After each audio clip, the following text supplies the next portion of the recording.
quickly, my name is Nurse Sherri Mack. I'm a registered nurse of 38 years. Cannabis saved my life. Hemp helped me to heal without the high. And psychedelic medicines and entheogens helped me to start living my best life from medical and pharmaceutical trauma. I've been a registered nurse for 38 years. I'm the co-founder and chief nursing officer of Holistic Caring and the Green Nurse. And I'm also Health and Wellness Committee Chair for the Coachella Valley Cannabis Alliance.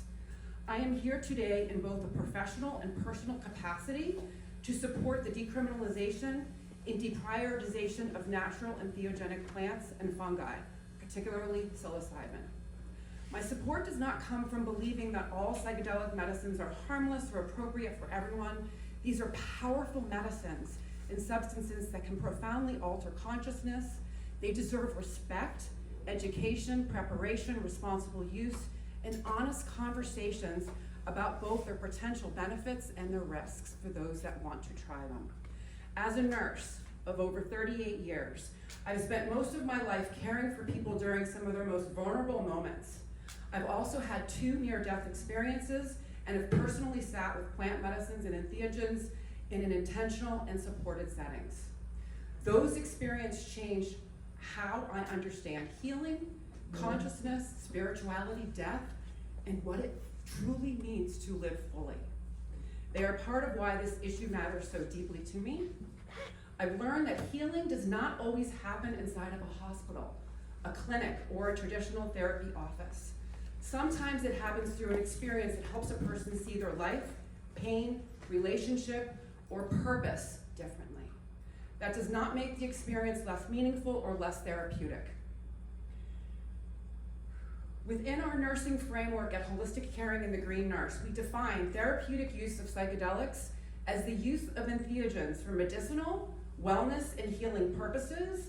It may also include an experience that someone describes as recreational, because the label used does not necessarily determine whether that experience produces a meaningful therapeutic benefit.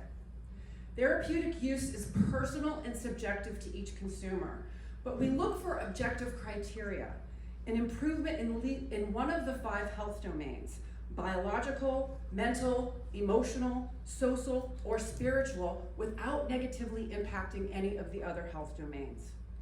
Not every psychedelic experience meets that standards, and not every person is an appropriate candidate. That is exactly why we need education, screening, harm reduction, ethical support, integration, and decriminalization. Almost done. Criminalization does not create those protections. It drives underground use, it creates fear and secrecy, it discourages people from discussing psychedelic use and with their healthcare professionals, or seeking help when an experience becomes difficult. Arresting someone does not make the person safer, healthier, or better informed. Decriminalization is not the same as unrestricted legalization or commercialization. It does not mean ignoring risks, impaired driving, unsafe conduct, exploitation, or the protection of minors. It means recognizing that arrest, incarceration, and lifelong criminal records are not an appropriate response to an adult's personal relationship with naturally occurring plants and fungi. I also believe in cognitive liberty. Adults should have the right to explore their own consciousness for healing, personal insight, spiritual growth, creativity, and connection, provided they are not harming others.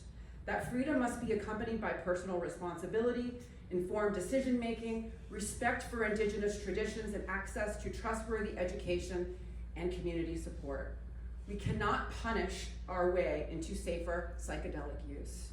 We create safety by bringing these conversations to the light, and I respectfully urge the Palm Springs City Council to support the resolution to decriminalize and deprioritize natural and entheogenic plants and fungi. Palm Springs has an opportunity to lead with compassion, courage, public health, respect, and personal freedom. Decriminalization and safety are not opposing goals. When approached responsibly, they belong together. Thank you.